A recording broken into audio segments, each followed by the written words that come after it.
quando a gente está junto. E é um privilégio, meu irmão, ter você aqui com a gente nesta noite. Que Deus o abençoe, sinta-se à vontade. Somos juntos, Igreja de Jesus, neste lugar. Deus abençoe você, meu querido. Tá ótimo. Igreja do Senhor, uma noite graciosa para todos vocês. Graça e paz, meus irmãos. Pastor Tomás, Pastor Jota, pelo convite. Primeira Igreja Batista em Palmas. Eu tenho tantas pessoas que têm um carinho afetivo aqui. Obrigado pela honrosa presença de todos vocês. Parabenizá-los pela semana de jejum e oração. Exatamente neste mesmo dia, completamos 6 dias de oração também na terceira igreja. Estamos em celebração agora lá, mas eu estou aqui com vocês e fui muito bem acolhido. Que noite especial, uma graciosa paz que fica inundando este espaço, e os corações sensíveis e perceptíveis hão de captar essa presença, a presença do Pai, do Filho e do Espírito Santo entre nós. Queridos, estou regido por uma palavra que vai exigir de todos nós uma atenção bastante significativa. A oração e o jejum cria uma condição de sensibilidade. O jejum tem o objetivo de criar uma atmosfera interior para que possa, de maneira mais adequada, perceber sensivelmente uma voz que por vezes sussurra em nosso coração, o Espírito de Deus que em nós habita. O jejum tem a capacidade de criar em nós a sensibilidade de ler as Escrituras e compreender de uma maneira nova, de uma maneira absolutamente nova. Eu espero que você esteja sensível, eu espero que você esteja receptivo, porque foram grandes palavras que aqui foram ministradas. Tudo está na página do YouTube da igreja. Eu estava lá vendo, eu disse, yes, que bom Deus. E, de fato, eu espero que eu contribua com tanta edificação que o Senhor já trouxe aos irmãos nestes dias de jejum e oração. Bíblias abertas no capítulo 22, versículo 29, do livro de Mateus. De maneira específica, estarei lendo o texto a mim confiado, capítulo 22 de Mateus, versículo de número 29. É uma das mais conhecidas expressões de Jesus no livro de Mateus, e a expressão é a seguinte: vocês estão errados pelo fato de não conhecerem as Escrituras, nem o poder de Deus. Errais pelo fato de não conhecerem as Escrituras, nem o poder de Deus. Qual o contexto desta afirmação? E por que é importante entender o contexto desta afirmação? Um erro por não conhecer. Para quem Jesus está destinando estas fortes e contundentes palavras? Vamos ao contexto. Capítulo 22, versículos de 23 em diante. É um texto que fala sobre a realidade da ressurreição.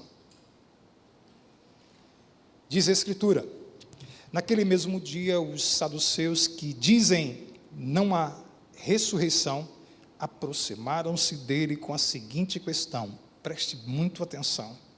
Mestre, Moisés disse que se um homem morrer sem deixar filhos, seu irmão deverá casar-se com a viúva e dar-lhes descendência. Entre nós, havia 7 irmãos. O primeiro casou-se e morreu. Como não teve filhos, deixou a mulher para seu irmão. A mesma coisa aconteceu com o segundo, com o terceiro, até o 7º. Finalmente, depois de todos, morreu a mulher, pois bem na ressurreição, de qual dos 7 ela será esposa, visto que todos foram casados com ela? Jesus respondeu, vocês estão enganados, porque não conhecem as Escrituras, nem o poder de Deus. Na ressurreição, as pessoas não se casam nem são dadas em casamento, mas são como os anjos no céu. E quanto à ressurreição dos mortos, vocês não leram que Deus lhes disse: eu sou o Deus de Abraão, o Deus de Isaac, o Deus de Jacó. E Ele não é um Deus de mortos, mas Deus de vivos. O versículo de número 23 nos apresenta o público para o qual é destinada a afirmação: errais, errais. E que público é este? Os saduceus. Uma das mais importantes estruturas religiosas do primeiro século. Mas o capítulo 22 inteiro é um capítulo de embates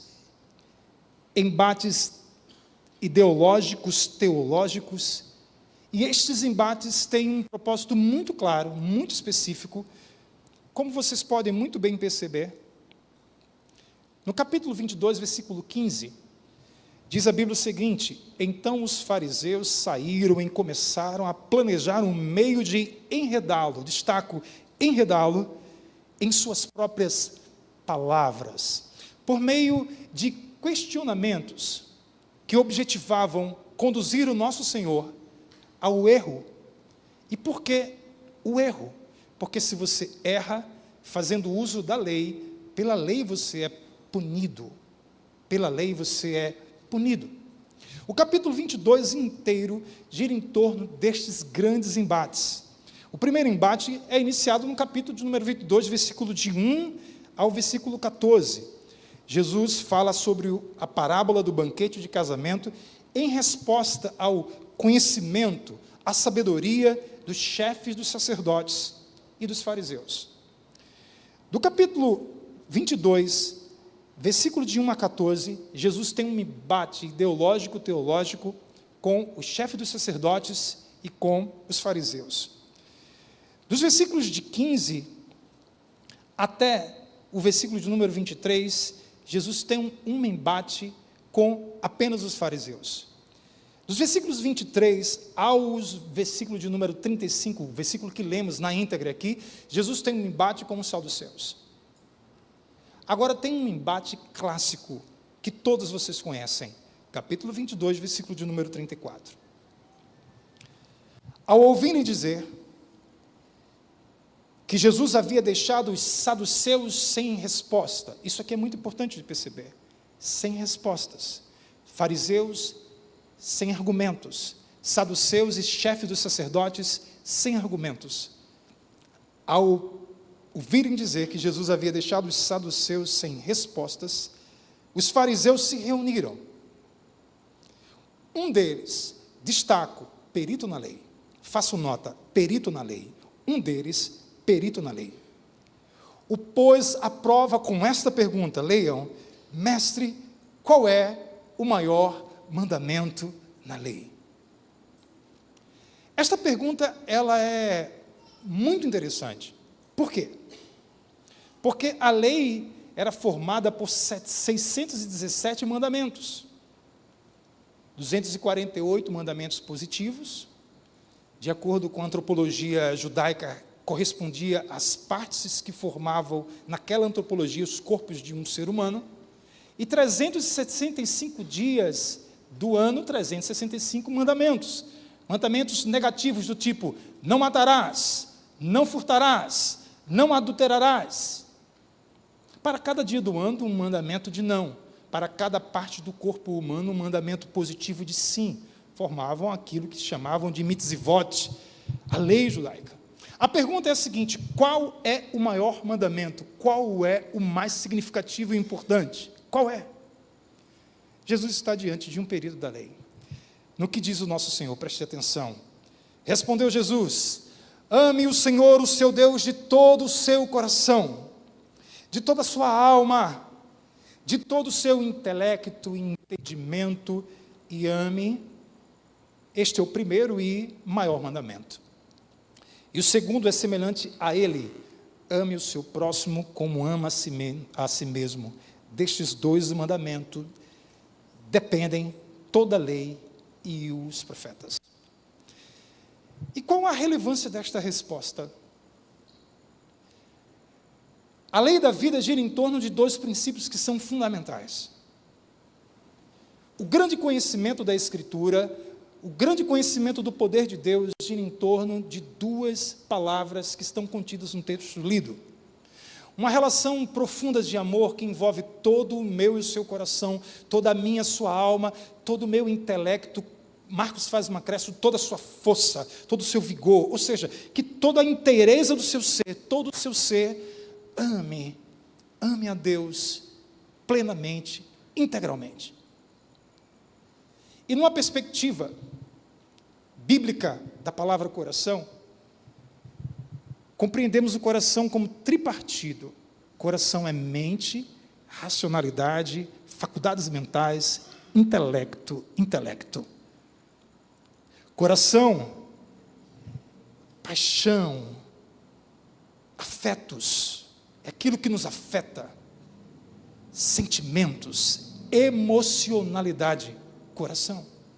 Coração também é volição, a nossa capacidade resolutiva de tomar decisões.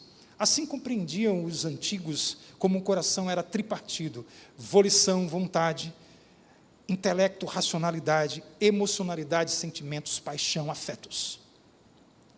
Com isso eu quero dizer que quando Jesus, ao responder qual o grande mandamento na lei, ele estava dizendo: me ame com a sua racionalidade, me ame com o seu intelecto, me ame com suas paixões, me ame com suas emoções, me ame, como foi o termo da mensagem de ontem que o senhor falou, pastor? Sejam fascinados por mim com todas as suas forças físicas. Me amem com a capacidade de decidir de acordo com a minha vontade, que é boa, perfeita e agradável. Eles estavam preocupados com um conhecimento que girava em torno apenas da obtenção de sabedoria humana, como muito bem formados eram os fariseus. Só para que você tenha ideia, para que alguém se tornasse um perito na lei, ele precisava passar por um processo rígido, muito exaustivo de formação. Uma formação intelectual, teológica, que criava uma espécie de carreira, um processo de crescimento no judaísmo da época. Na Galiléia do tempo de Jesus, os meninos em Israel iniciavam seus estudos na Torá aos 6 anos de idade. Seu filho, 6 anos, seu sobrinho, eles estão nas escolas matriculados para estudarem português, matemática, ok? Mas as crianças judias estudavam a lei, apenas a lei, em 6 anos de idade. Estas crianças, depois desse período dos 6 aos 10 anos de idade, aos 10 anos de idade, ao completarem o primeiro estágio dessa formação bíblica teológica, a criança entrava em um novo nível, chamado Beit Sefer.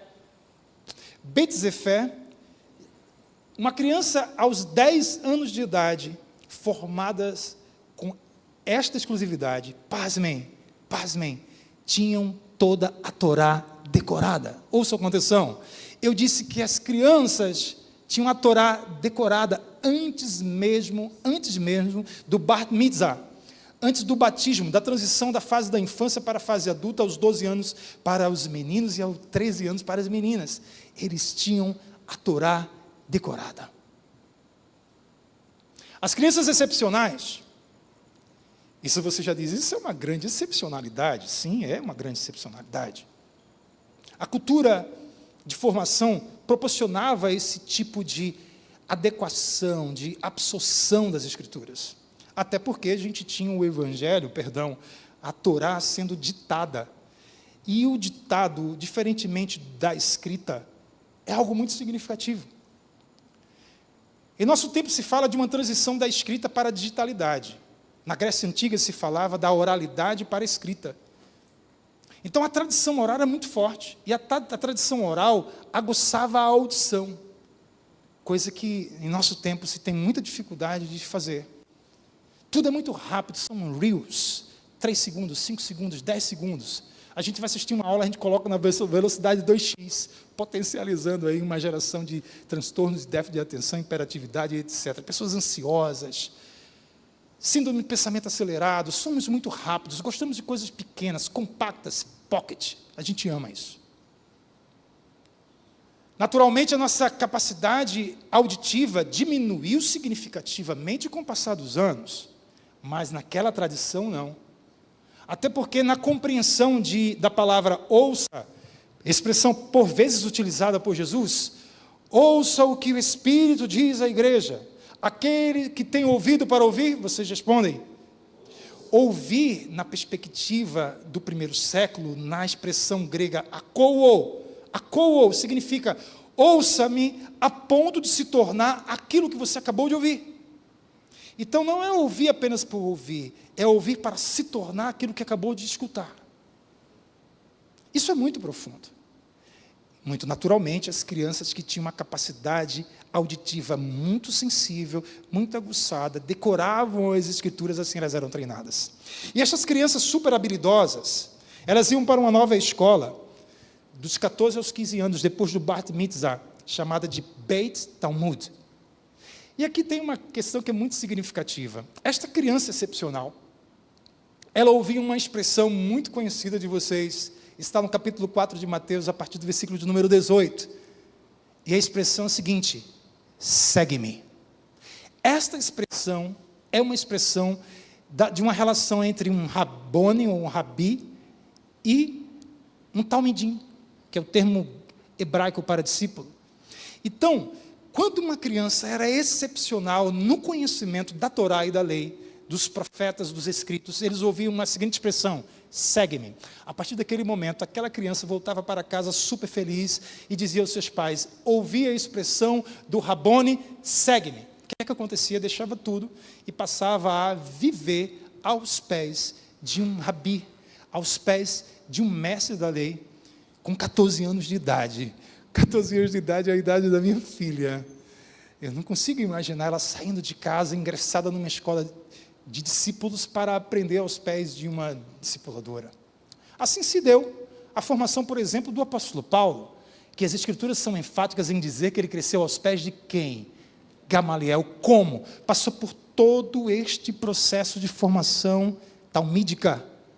O apóstolo Paulo, que será personagem desta mensagem dessa noite. Com isso eu quero dizer que um perito na lei era uma pessoa extraordinária.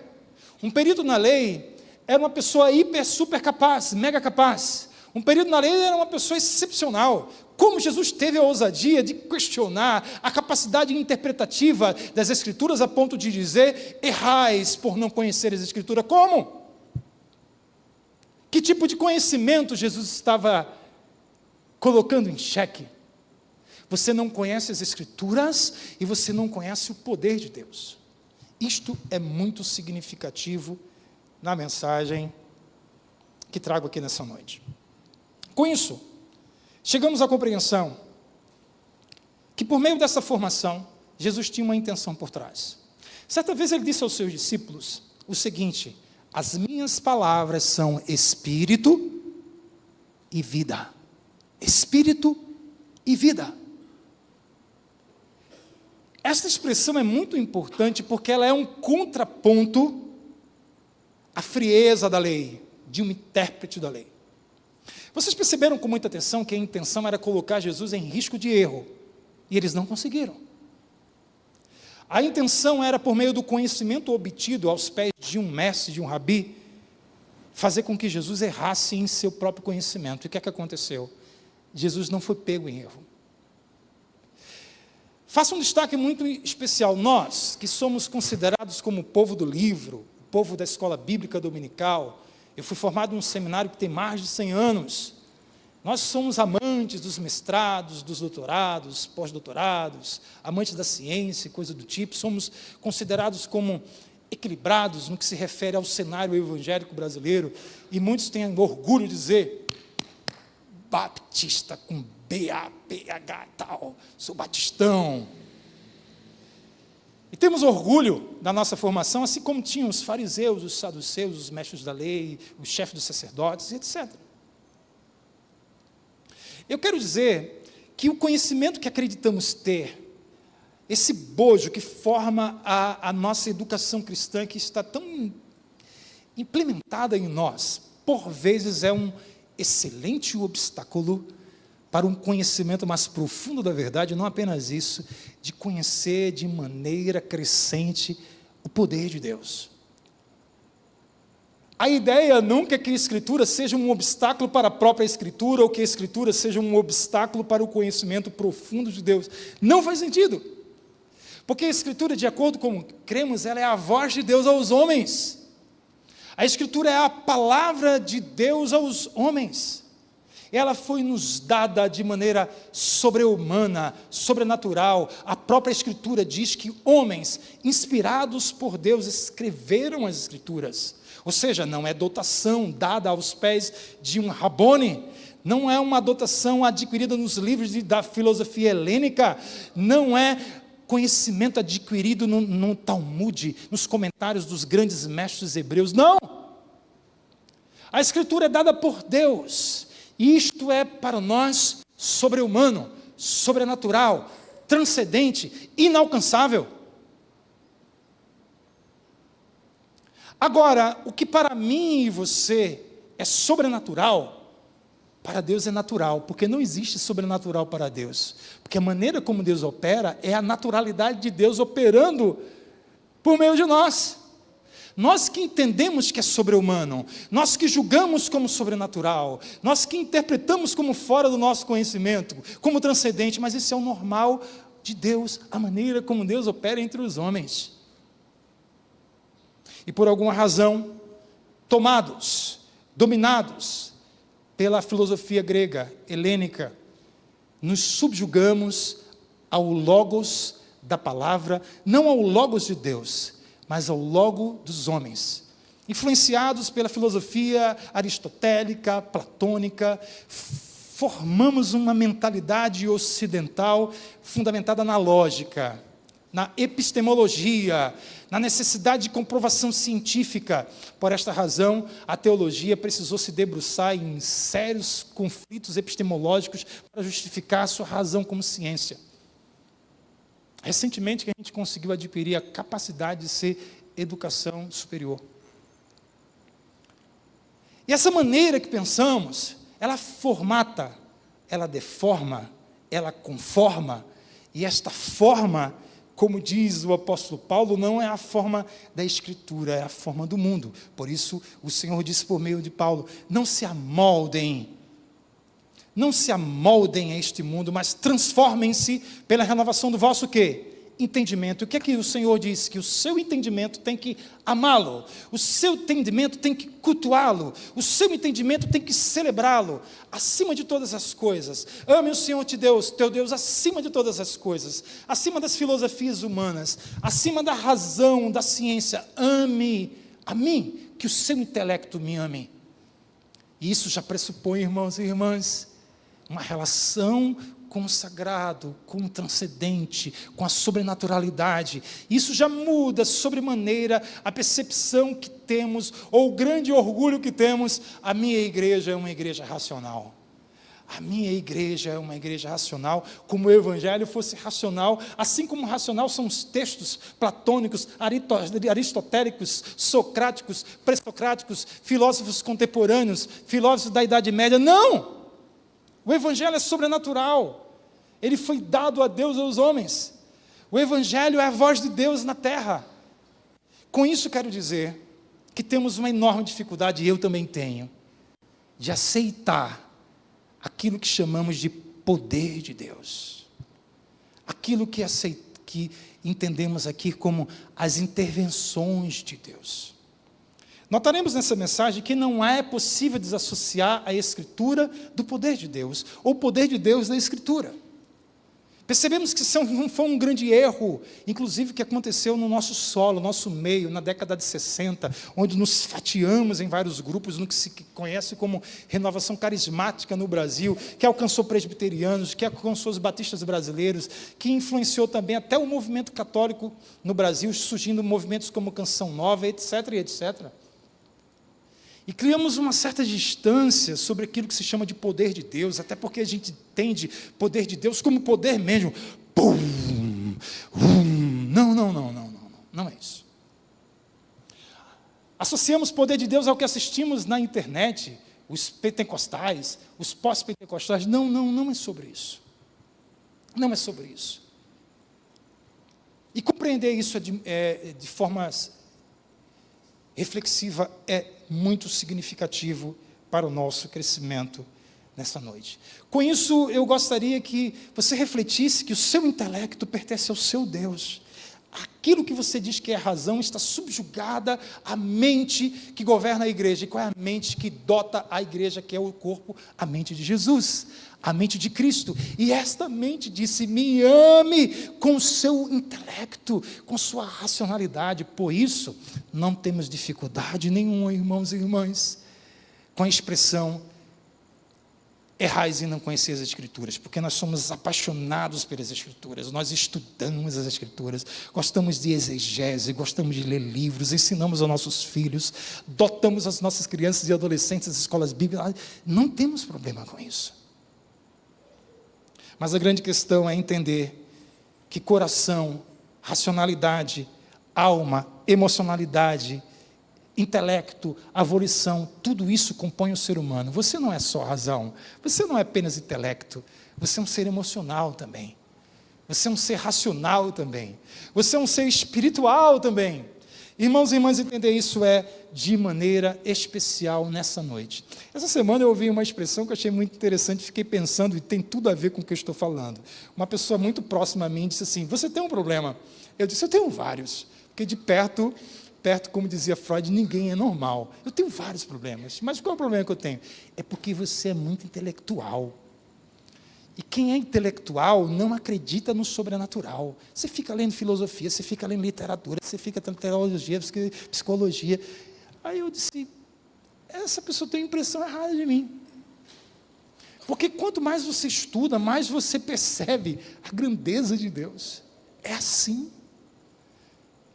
Agostinho de Hipona, por exemplo, Santo Agostinho, como alguns prefiram, um homem extraordinário, uma das mentes mais incríveis que o mundo conheceu. E ele conseguiu mudar a Idade Média por meio de uma reflexão filosófica teológica. Não há desassociação de intelecto à fé, não há desassociação de intelecto a poder, a sobrenatural de Deus. Não há igreja do Senhor, não há. Você pode ser um bom batista acreditando em tudo que Deus fez na Bíblia e que Deus ainda pode fazer. De acordo com o texto, há dois tipos de conhecimento para uma vida equilibrada, para uma vida espiritual plena, integral. Dois conhecimentos. Primeiro, conhecer as Escrituras. Segundo, conhecer o poder de Deus. Quando falo de uma espiritualidade integral, estou querendo dizer que só teremos uma espiritualidade equilibrada se encontrarmos o perfeito ajuste entre razão e fé, persuasão teórica ou retórica e demonstração de poder. Precisamos aprender a lidar com essas duas dimensões, porque na verdade elas fazem parte de um só eixo, da nossa espiritualidade. Quando falo de espiritualidade integral, estou falando de associação de razão e de fé, de intelectualidade e de espiritualidade. É sobre isso que eu estou falando. Romanos capítulo 11, versículo de número 33, o apóstolo Paulo nos apresenta algo que eu acho assim muito significativo. Gente, eu não sei quanto tempo eu tenho. Alguém pode me regular aí, tá bom? Me diz aí, por favor, tá bom? Eu sou professoral, eu falo muito. Já percebeu, né? Então me controla, pode me dar 15, 20 minutos aí que eu fecho a palavra. Tá bom? O pessoal lá da igreja já sabe. Fica com a plaquinha. 5 minutos, pastor. Aí tem hora que eu faço assim, ó. Faço de conta que eu não estou vendo. Vamos a Romanos, capítulo número 11. Romanos, capítulo 11, a Bíblia diz assim. Esse é um dos hinos que o apóstolo Paulo... É um dos hinos do apóstolo Paulo na Bíblia. Capítulo 11, versículo de número 33, diz assim: ó profundidade da riqueza, da sabedoria e do conhecimento de Deus. Quão insondáveis são os seus juízos e inescrutáveis os seus caminhos. Veja, Quem conheceu a mente do Senhor? Qual é a sua resposta? Ninguém. Ou quem foi o seu conselheiro? Ninguém. Quem primeiro lhe deu para que ele o recompense? Você responde, ninguém. Vamos ler juntos essa parte? Pois dele, por ele e para ele são todas as coisas. A ele seja a glória para sempre. Diz amém, igreja. Olha só. A gente está falando de conhecimento. Conhecimento da palavra e do poder. E a Bíblia está dizendo que ninguém pode conhecer. E o que é que a gente conhece da Escritura? Aquilo que Deus, em sua bondosa providência, nos permitiu conhecer. E o que é que nós sabemos do poder de Deus? Aquilo que Deus, em sua bondosa providência, nos permitiu experienciar, experimentar. As coisas criadas, os feitos humanos, declaram uma glória de Deus, como diz o salmista. Que impressionante. Um Deus insondável, inescrutável, que ninguém pôde conhecer. Ele decide então se revelar a nós. E onde está a revelação escrita de Deus? A Escritura. Por esta razão, erramos quando não conhecemos as Escrituras, mas conhecer as Escrituras como palavras de vida e espírito, e não apenas a literalidade do texto, ou a integralidade do texto, ou nas palavras do apóstolo Paulo, a legalidade do texto. Não, espírito e vida, como disse muito bem o pastor Tomás. Eu passei a ler a Bíblia para mim, eu passei a me apaixonar por minha Bíblia, os meus olhos voltaram a brilhar com as Escrituras. É sobre isso que Jesus está falando, é essa vida que emana do trono de Deus, alcançando o seu coração, no seu quarto, de porta fechada, de joelhos, sentado, como você preferir, e ali as palavras de vida estão sendo transmitidas ao seu coração, e você experiencia o poder de Deus, o poder de Deus. Capítulo 12, versículo de número 1, faz sentido a expressão do apóstolo Paulo ao dizer, portanto o quê? Uma vez que dele, que para ele são todas as coisas, assim como o meu coração, assim como a minha e a sua alma, assim como o meu, o seu intelecto, assim como a minha e a sua força, todo o nosso ser pertence a Ele, pois dele, por Ele, para Ele, são todas as coisas, e também a sua vida, a sua família, os seus filhos, para a glória dEle. O apóstolo Paulo diz, portanto, em consideração a isto, irmão, rogo-lhes, pelas misericórdias de Deus, que se ofereçam em sacrifício vivo, santo e agradável a Deus. Este é o culto racional de vocês. Nós gostamos muito desta expressão racional, e eu já expliquei por quê. Porque nós estamos tomados pelo helenismo em nossos livros, em nossa faculdade. Eu não tenho nenhum problema com filosofia, irmãos, eu estudo filosofia todo dia. Não é isso que eu estou falando. Eu estou dizendo que quando a gente fala sobre culto racional, esquecemos que a possibilidade de traduzir racional também é a seguinte: este é o culto espiritual de vocês. Porque não existe culto racional, puramente lógico, puramente racional, científico. Não. Este é o culto espiritual de vocês. E culto espiritual envolve a minha emocionalidade. Culto espiritual envolve a minha racionalidade. Culto espiritual envolve a minha evolução, todo o meu ser, e não apenas o meu intelecto. Paulo disse, este é o culto de vocês. O culto de vocês não é um culto moldado, versículo de número 2, observem, não se amoldem ao padrão deste mundo, mas transformem-se pela renovação de quê? Da sua mente. E como a mente de um discípulo de Jesus é moldada, reformulada, ou como diz nossos irmãos calvinistas, reformada. Como? Como é que um intelecto ama a Deus? Quando ele se encontra com a Escritura, e a Escritura o conduz a uma experiência com o Deus que inspirou as Escrituras. Com isso quero dizer que precisamos de uma maneira muito contundente, repensarmos de maneira muito significativa aquilo que nós chamamos de espiritualidade, racionalidade e emocionalidade, intelectualidade e poder de Deus não são coisas opostas, não faz sentido, porque o Senhor nos fez a sua imagem e semelhança. Logo, a sua dotação, a sua capacidade, as suas graduações, a sua inteligência nata, aquilo que você adquiriu pertence ao seu Deus e foi Ele que te deu, isso é a Ele toda a glória. Que bom que você é cabeção, que bom que você é CDF, que bom que você é isso, aquilo, e isso não te desassocia de uma vida piedosa, quebrantada, para ser um homem de Deus, um homem de oração. Nós carecemos de homens assim na sociedade. Eles podem ser juízes, eles podem ser grandes professores, eles podem ser empresários, homens ricos. Nós precisamos de pessoas capazes, muito bem posicionadas na sociedade, que amam a Deus de todo o coração, e isso faz uma diferença muito significativa na vida daqueles que cercam um ser assim, que Cristo habita nele, que ele pode ser chamado de discípulo, e discípulo que ama a Deus nesta dimensão total. Meu coração é teu, minha alma te pertence, o meu intelecto a ti, Senhor, a minha força a ti, Senhor. Este é o nosso culto racional. O apóstolo Paulo, no capítulo 2 de 1 Coríntios, capítulo 2, versículos de 1 a 5, nos surpreende com uma afirmação muito importante. Ninguém vai controlar meu horário, né? Tá bom. Eu avisei. 1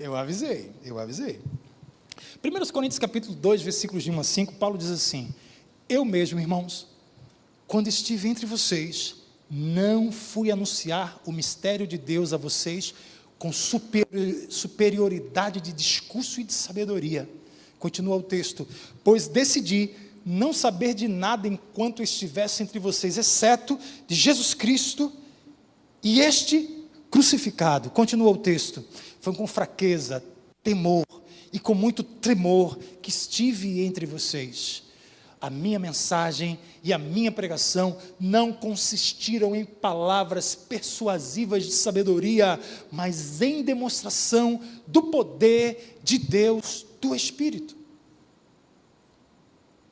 Não é apenas capacidade de persuadir, porque Paulo, sabemos que ele foi um homem formado aos pés de Gamaliel, um homem dotado de 0 minutos, 10 minutos. Ah, tá, eu vi só 0 minutos. Eu ia dizer amém e terminou. Igual um casamento que eu fui fazer, pastor, na terceira igreja, e eu fiquei esperando a noiva, e deu 8h30, a noiva não chegou, deu 9 horas, a noiva não apareceu, 10 horas a noiva, e o homem queria ir embora, e eu fiquei segurando a família que veio do Maranhão. Eu disse: vai acabar, vai se divorciar antes de casar. Quando a noiva chegou, ela chegou: casados em nome do Pai, do Filho e do Espírito Santo. Pode beijar a noiva. Pum, casamos, e assinou o termo e foi embora, pastor. Era isso que eu ia fazer agora, eu só ia dizer amém, eu só vi 0 lá. Deixa eu continuar aqui. Olha o que o apóstolo Paulo está dizendo, que interessante. Não apenas com capacidade, mas também com poder. E ele disse demonstrações de poder. Demonstrações de poder. Isso é muito significativo. Demonstrações de poder no Espírito Santo. Agora, irmãos, pare e pense com muita atenção. Você não consegue perceber o poder de Deus atuando no seu dia a dia? É preciso mesmo algo assim, que julgamos sobrenatural acontecer? Olha o anjo, voz de muitas águas, relâmpagos, fogo, para a gente acreditar que o poder de Deus é atuante entre nós. Gente, existe coisa mais significativa de uma vida destinada à perdição eterna, e o Espírito do Senhor vem, repousa sobre este indivíduo e o torna nova pessoa, nova criatura, batizando-o no Espírito, regenerando-o, santificando-o. Gente, isso é extraordinário. Isto é um milagre. Só o poder de Deus tem a capacidade de transformar o homem de uma maneira que nenhum outro conhecimento pode fazer. Isto é poder atuante entre nós. E a esta igreja, que é uma igreja muito interessante, a igreja de Corinto, Paulo diz algo que é bem significativo para nós. Capítulo 1 de 1 Coríntios, versículos de 4 a 7, o que é que nós percebemos? Uma igreja superdotada de poder, de muita capacidade espiritual, a igreja que Paulo disse o seguinte, capítulo 1 de 1 Coríntios, versículos de 4 a 7, diz Paulo: sempre dou graças a meu Deus por vocês, por causa da graça que lhe foi dada por ele em Cristo Jesus, pois neles foram enriquecidos em tudo. Olha que interessante, enriquecidos em tudo, isto é, em toda palavra e em todo conhecimento. Uma igreja rica da palavra e uma igreja rica de conhecimento, porque o testemunho de Cristo foi confirmado entre vocês, de modo que não lhes falta nenhum dom espiritual, enquanto vocês esperam que o nosso Senhor Jesus Cristo seja revelado. Uma igreja dotada da palavra, uma igreja de conhecimento da palavra, uma igreja dotada de dons espirituais, uma igreja poderosa nos dons espirituais, é a igreja de Corinto. Que impressionante, a perfeita consonância entre palavra e espiritualidade, que impressionante.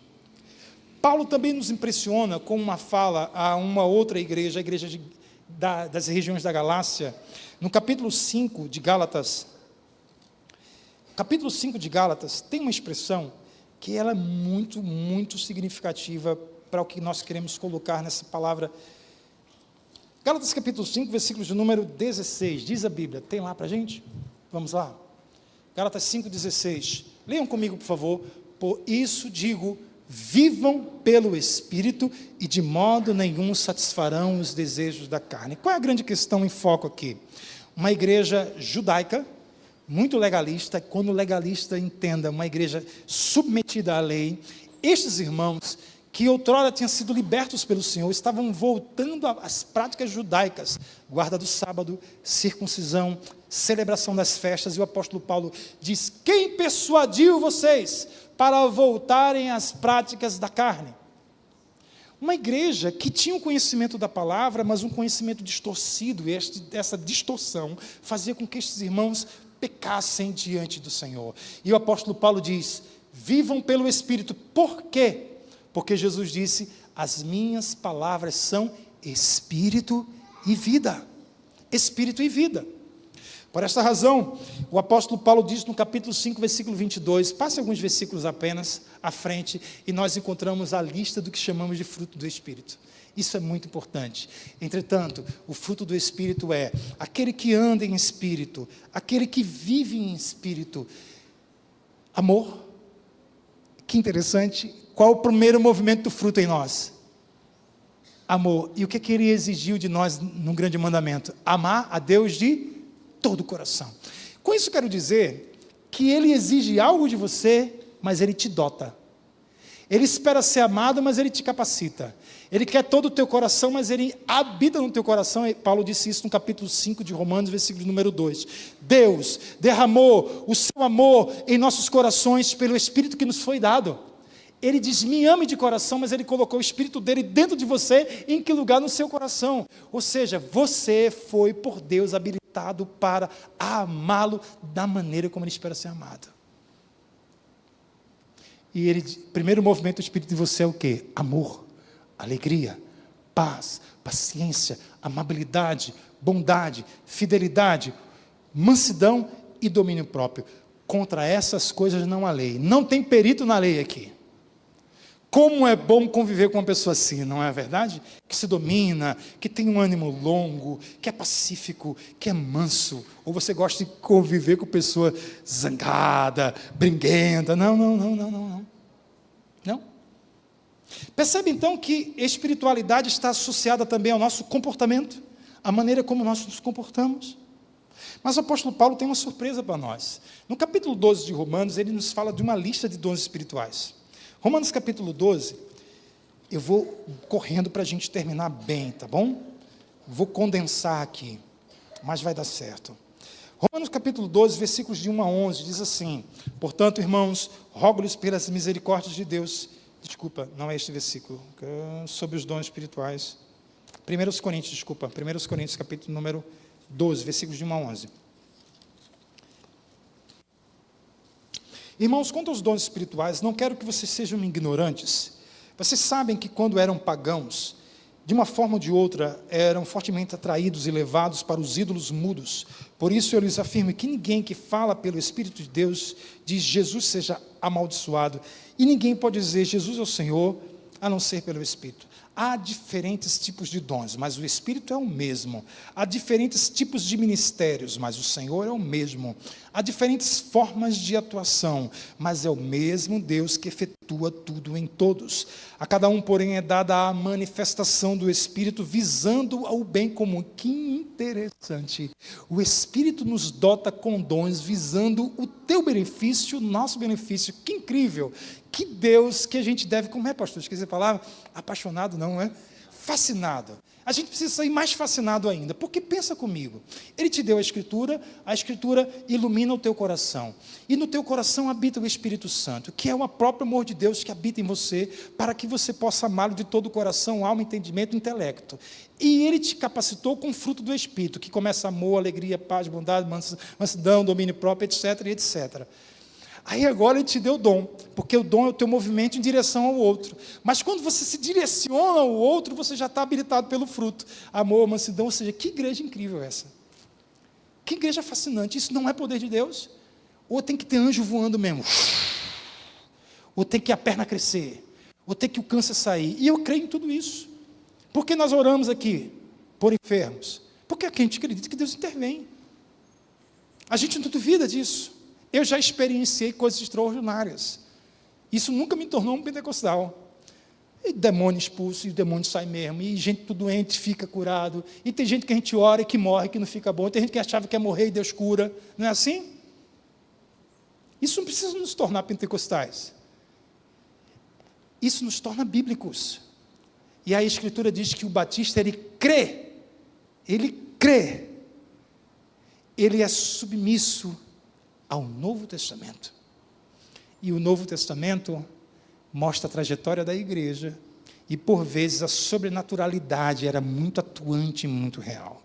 Mas eu caminho já para terminar aqui. E o que acontece então? Os dons são para os outros, e quando eu vou para o outro, já estou dotado pelo fruto, e o fruto faz com que eu tenha uma boa convivência, não apenas uma boa convivência, agora eu te sirvo por meio de dotações, capacidades divinas, não aprendidas pelos homens, ou legada por homens, algo que Deus deu a nós. A cada um, porém, é dada a manifestação do Espírito visando o bem comum.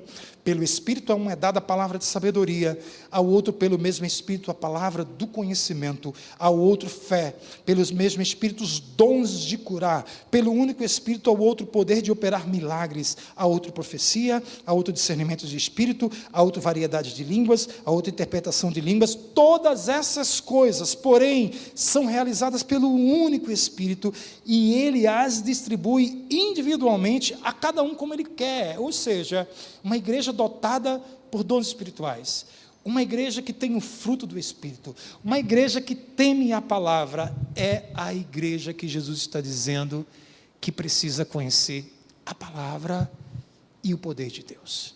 Irmãos, nós somos carentes desse tipo de poder em nossas igrejas. Eu vejo pessoas hiperpoderosas e ao mesmo passo são hiperarrogantes. É impressionante como elas são ensimesmadas, ou no popular, da psicanálise popular, narcisista. É impressionante, pastor. Cheia do Espírito Santo e distrata as pessoas. Eu não consigo entender. Nossas igrejas são carentes de milagres, de poder de Deus, bem palpáveis, do tipo, homens que são pacificadores. Como é bom, pastor. Irmãos entram em conflito e tem um homem pacificador na igreja. Uma mulher bondosa. Que coisa, isso é um milagre. Gente, é um milagre isso em nossos dias, sim ou não? Alguém que tem um ânimo longo, está tudo difícil, diz, não, Deus é conosco, vai dar certo, eu creio.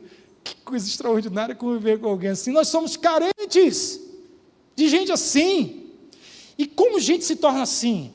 Abrindo a Escritura toda manhã, se apaixonando pelo texto, o texto gerando vida no coração, o texto nutrindo a esperança e a fé, e agora ela vai em direção ao outro, vai em direção ao mundo, vai amar o outro, e ele ama por aquilo que ele conhece em amor do próprio Deus. Isso é extraordinário, isso é conhecer a Escritura e o poder de Deus. Com isso, irmãos,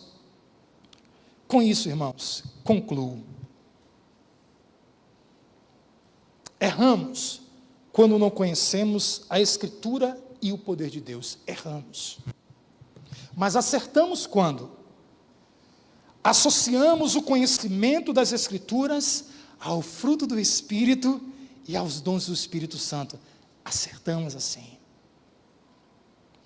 Erramos, não conhecendo as Escrituras e o poder de Deus, mas acertamos quando o nosso conhecimento da Bíblia, o nosso conhecimento da Escritura traz equilíbrio, destaco, equilíbrio e uso correto dos dons espirituais. Correto, equilibrado dos dons espirituais. Quando a Escritura orienta o uso dos dons, orienta e capacita para o uso dos dons. Erramos em não conhecer as Escrituras e o poder de Deus, mas acertamos quando o fruto do Espírito e os dons do Espírito Santo validam, destaco, validam o conhecimento teórico que temos das Escrituras. E agora o Espírito, os dons, validam o que eu leio.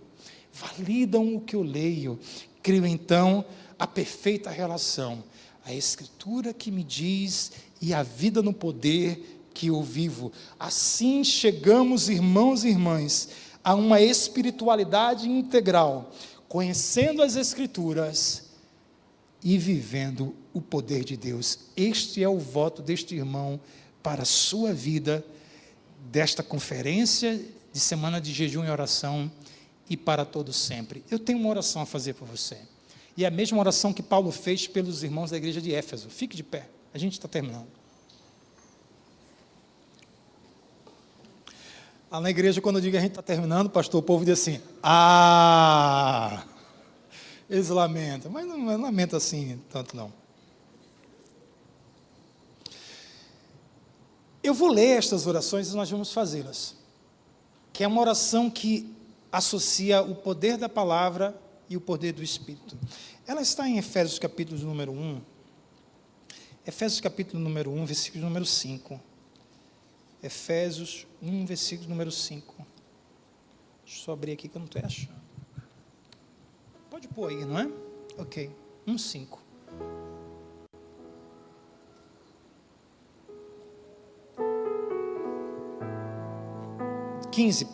Corrijo, 15.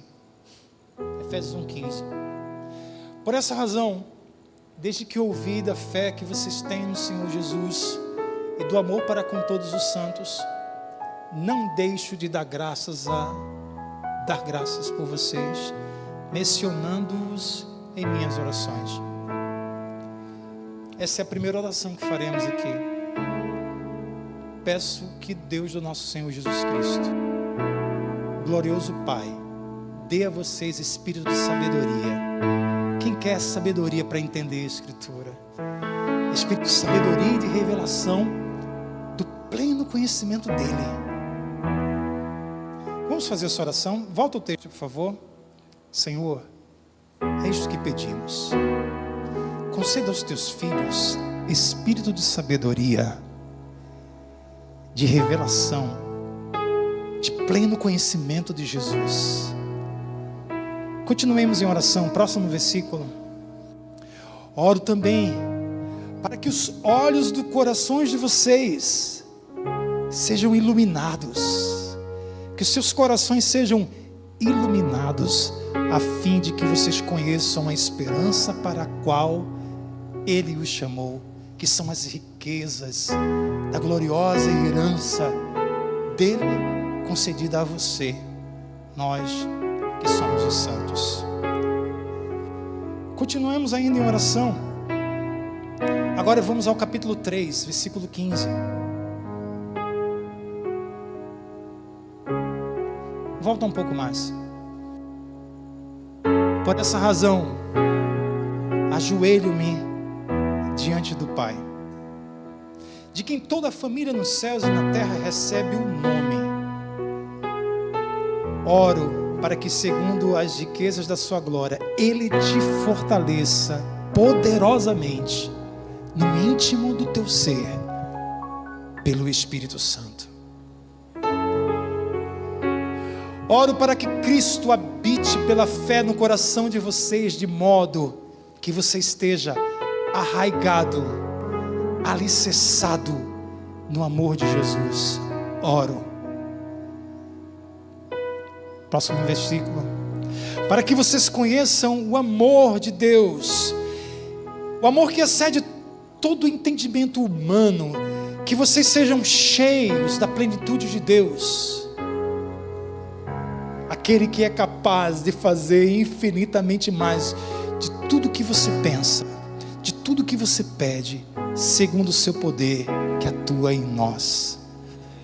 A Ele seja glória na igreja em Cristo Jesus, pelos séculos dos séculos. A igreja diz amém. Paulo orou aqui associando conhecimento da palavra e poder de Deus. Que as bênçãos ricas do Pai, do Filho e do Espírito os fortaleça no pleno conhecimento da palavra e do poder de Deus. Amém. Gratidão, PIB de palmas. Foi uma satisfação imensa estar aqui com vocês. Obrigado, pastor. Pode se sentar.